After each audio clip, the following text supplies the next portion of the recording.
Mesdames et messieurs, vous nous suivez de partout, vous faites bien sur la télévision panafricaine. Bonjour et bienvenue ce week-end sur notre chaîne. On parlait de ces processus de paix, processus de Luanda. Comment est-ce que ça a tourné à l'issue de la troisième rencontre ministérielle entre le MAI, ou le ministre des Affaires étrangères de la RDC, et celui du Rwanda.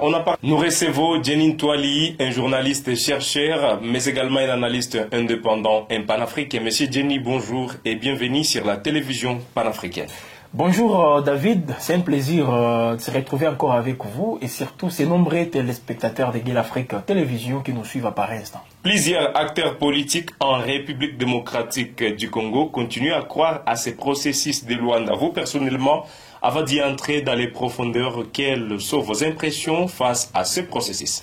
Croire au processus de Luanda, d'abord peut-être c'est parce qu'il y a une amitié qui est toujours visible entre le président de la République démocratique du Congo et son homologue de l'Angola, Joao Lorenzo. Là, c'est sur le plan personnel. Mais en ce qui concerne justement, parce que moi, j'ai commencé à avoir des doutes par rapport à la médiation de l'Angola. Je ne dis pas que l'Angola est complice, mais je ne vois pas, en tout cas, l'Angola jouer aussi ce rôle de médiateur par rapport justement à la position que prend Kigali aujourd'hui. Quand je dis la position de Kigali, je fais allusion à la position des forces justement qui lui a permis encore une fois de prendre des entités dans les territoires de Lubero, Rutshuru, toujours sous occupation justement des RDF, l'armée rwandaise, mais également dans le territoire de Massissi. Alors déjà, comme le Rwanda est venu sur cette table de discussion à Luanda, avec cette position justement, en ayant justement cette position de force, j'évite directement la médiation aussi basse qu'il est beaucoup plus côté rwandais. Dans la mesure où vous-même vous avez suivi les présidents angolais lors du sommet, les récents sommets de la SADC, lui-même avait dit qu'il y a des avancées. Nous nous dirigeons vers un accord de paix entre Kigali et Kinshasa. Et pourtant, nous tous nous connaissons. Nous sommes en train d'enregistrer des accrochages ça et là. Il y a des fois que ça tire entre les M23, RDF. Les RDF qui continuent toujours de traverser de frontières pour venir renforcer les positions de l'ennemi.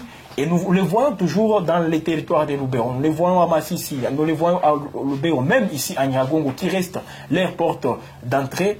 Et avec tout ça, le président angolais, je suis sûr et certain qu'il connaît tout ça, mais il a pris justement les risques. Moi, j'appelle ça risque parce qu'il a dit qu'il y a des avancées.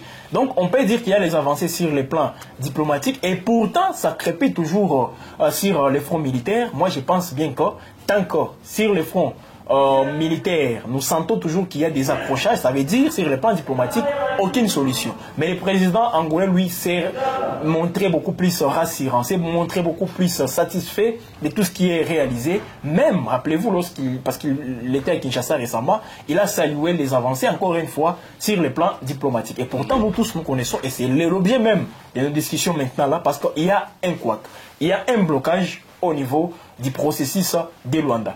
Donc ça veut dire il y avait déjà, moi j'ai constaté que la médiation a basculé côté Rwanda, ça ne veut pas dire qu'elle est aussi complice, mais elle s'est retrouvée dans l'obligation. En face, il y avait une faiblesse diplomatique. La République démocratique du Congo et le Rwanda est resté les mêmes. Le Rwanda a gardé sa constance. Voilà pourquoi moi je parle de ces basculements. C'est pas parce que l'Angola, je ne dis pas qu'il est complice, mais il s'est retrouvé en face d'une partie qui prend les larges, qui prend les décisions sur l'autre, et vous-même, vous pouvez à un certain moment prendre position, bien que vous ne le voulez pas. C'est comme ça que l'Angola aujourd'hui, moi je vois une médiation qui ne rassure plus, et dans les jours à venir, parce que la réunion vient d'être reportée justement pour le mois de septembre, déjà ça veut dire qu'il y a des blocages. Ils vont encore une fois essayer un peu de trouver, en tout cas, quelques accords de principe, mais ça sera toujours difficile, que ce soit pour la République démocratique du Congo, parce que la RDC a présenté ses préalables. Les préalables du Rwanda avaient déjà trouvé des réponses de la part de Kinshasa, ce qui était déjà une mauvaise chose pour la République démocratique du Congo. Et voilà, aujourd'hui, les statu quo s'expliquent justement par tous ces ratés côté République démocratique du Congo, et le Rwanda peut encore une fois se réjouir parce qu'il n'a pas justement cédé à la pression de Kinshasa.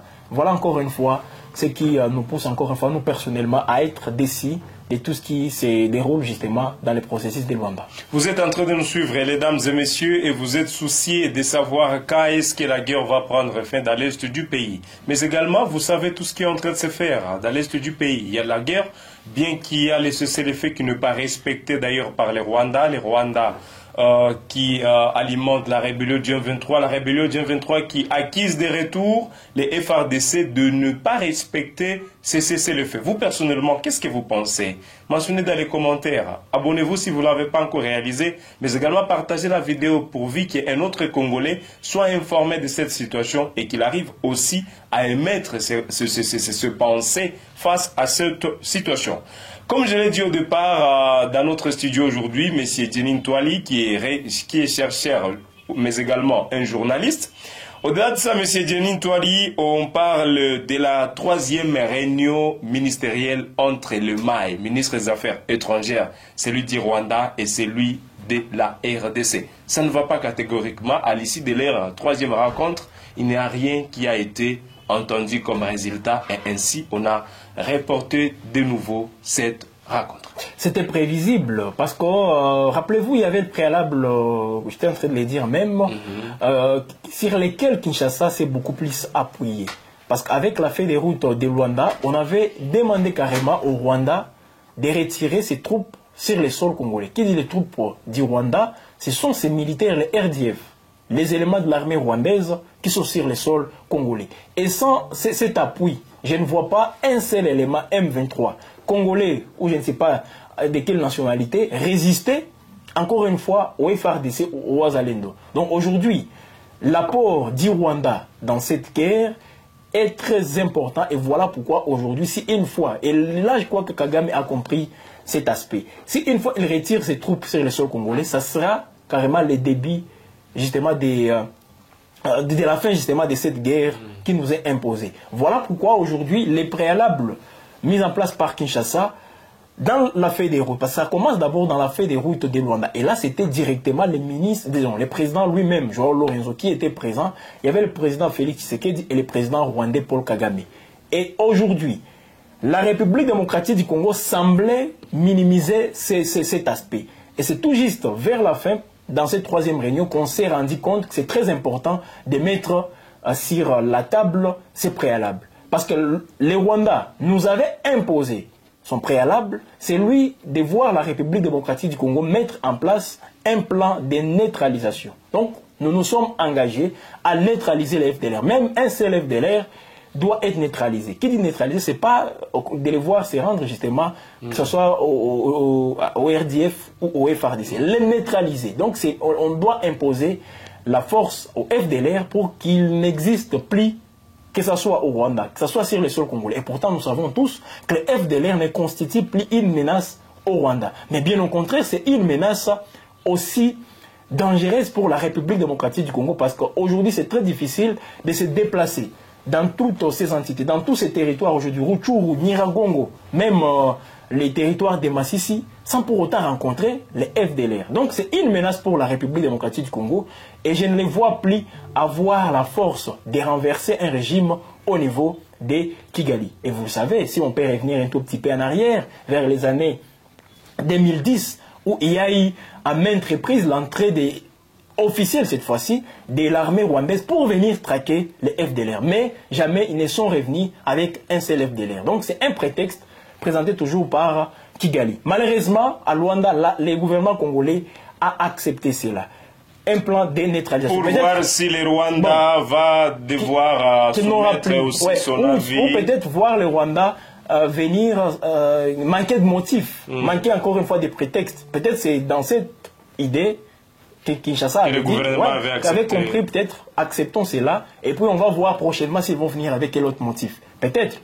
Mais il ne fallait pas accepter un plan de neutralisation des FDLR sans pour autant venir avec notre préalable, qui est de voir les FDLR quitter les RDF quitter les sols congolais. Alors ce préalable est venu tout juste après, et pourtant Joao Lorenzo se contentait déjà des avancées avec la 3e réunion ministérielle, mais dès lors que Kinshasa a présenté encore ses préalables, directement Kigali a refusé. Vous voyez, elle refuse notre préalable, mais nous, on avait accepté leur demande de nous soumettre justement à un plan de neutralisation des FDLR. Et on refusait notre préalable. Et voilà, c'est ce qui constitue même le blocage de ces processus. Voilà pourquoi nous ne voyons plus d'avancées. Et pourtant, les cessez-le-feu était décrété pour permettre à ce que les deux pays discutent sur le plan diplomatique et trouver une solution.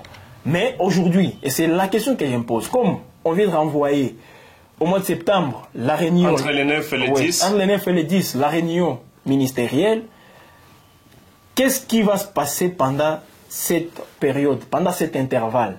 Est-ce qu'on va voir encore les Ouazalendo, les FRDC rester silencieux au moment où les RDF sont en train de se renforcer, sont en train toujours de prendre des entités? Là, nous serons aussi dans l'obligation de nous défendre. Et là, c'est donc retour, nous allons revenir sur l'option militaire. Et qui dit revenir sur l'option militaire? Cette fois-ci, nous voulons voir les FRDC se ressaisir. Vous nous avez dit que vous avez, vous avez profité de la trêve humanitaire, vous avez profité même de ces effets pour vous réorganiser, pour identifier les problèmes qui a fait à ce que vous ne puissiez pas être beaucoup plus efficace tenant compte des attentes de la population. Donc aujourd'hui, nous voulons voir maintenant les FRDC et les Ouazalendo, parce que les Ouazalendo restent toujours irréprochables.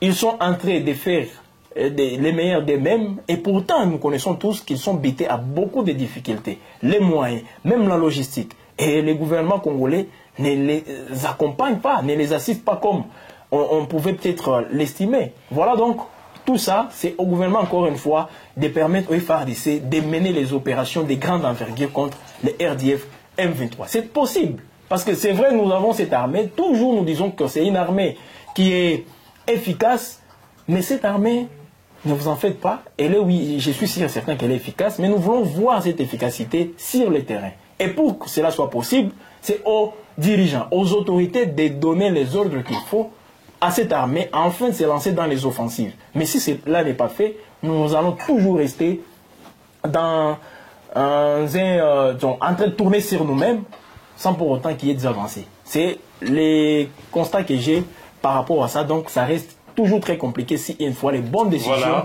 ne sont pas prises par les autorités. Voilà, il y a des analystes indépendants, messieurs Jenny Toali, il y a des analystes indépendants aujourd'hui qui estiment que Joao Lourenço a complètement échoué cette médiation. Au-delà de Nairobi, aujourd'hui l'Angola, on l'a responsabilisé par l'Union africaine. Certaines personnes estiment que Joao Lourenço a échoué et on ne sait pas où est-ce que la médiation se dirigera encore après Luanda, parce que la Tanzanie aussi d'autres fois réclamait déjà la médiation de cette affaire qui crée des problèmes au niveau de la sous-région. Bon. Pensez-vous s'il vous plaît, pensez-vous que juste après l'Angola, parce que déjà plusieurs estiment qu'en Angola il ne viendra absolument rien. Pensez-vous qu'après Angola, on pourra faire la guerre d'une manière formelle ou on sera encore obligé de partir dans un autre pays pour d'autres formules? Bon, c'est vrai, c'est pas à moi de vous poser des questions, mais une question me taraude toujours l'esprit lorsque vous étiez entré.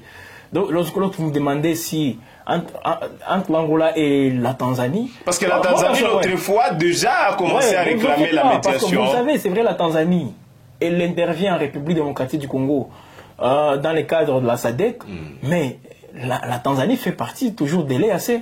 Il ne faut pas oublier. Alors, je ne sais pas si l'Angola, oui, on peut dire qu'il a échoué. Est-ce la Tanzanie qui va réussir? En tout cas, je ne crois pas. Quelle sera la solution? Est-ce que vous voyez la Tanzanie, elle, qui intervient dans le cadre de la SADC? Parce que le Rwanda aussi ne peut pas accepter la médiation de la Tanzanie. Parce que la Tanzanie intervient déjà aux côté des FARDC, dans le cadre de la SADC. Donc, à un certain moment, on peut dire indirectement la Tanzanie a déjà pris position, peut-être en faveur de la République démocratique du Congo. Mais si on peut revenir sur, parce que vous avez dit, il y a des analystes, une opinion qui pense que l'Angola a échoué. Mais si l'Angola a échoué, c'est que la République démocratique du Congo n'a pas rendu aussi la tâche facile à la médiation angolaise. Parce que nous sommes présentés avec une faiblesse notoire dans toutes ces discussions diplomatiques. Et dès lors que vous venez, vous-même, avec cette faiblesse, mais est-ce que vous voyez un médiateur rester toujours dans sa position de neutralité face aux deux protagonistes. C'est toujours compliqué parce que quelqu'un qui s'affiche justement avec plus d'avance que l'autre, c'est celui-là qui doit toujours avoir quelques avantages de la part de la médiation. C'est comme ça que le Rwanda est venu encore une fois avec force vis-à-vis de la République démocratique. Quel sera Moi, je pense que oui, voilà. On l'a dit, il y a des préalables. Et des préalables surtout fondés. Quand on dit retirer les troupes de la RDC, et puis on va discuter avec vous. Le président congolais lui-même l'avait dit. Rappelez-vous, je ne sais pas si on peut considérer ça comme étant une promesse ou justement une chose qui a été réalisée. Le président lui-même avait dit, pour que je discute avec Kagame, il faut d'abord qu'il retire ses troupes de la République démocratique du Congo. Mais est-ce qu'il l'a fait? Les militaires rwandais sont toujours là, mais nous voyons la RDC discuter avec les Rwandais. Est-ce que c'est une promesse ou pas? Je ne sais pas. Déjà là, ça reste très compliqué pour la République démocratique du Congo parce que, imaginez, on avait commencé par le processus des Nairobi.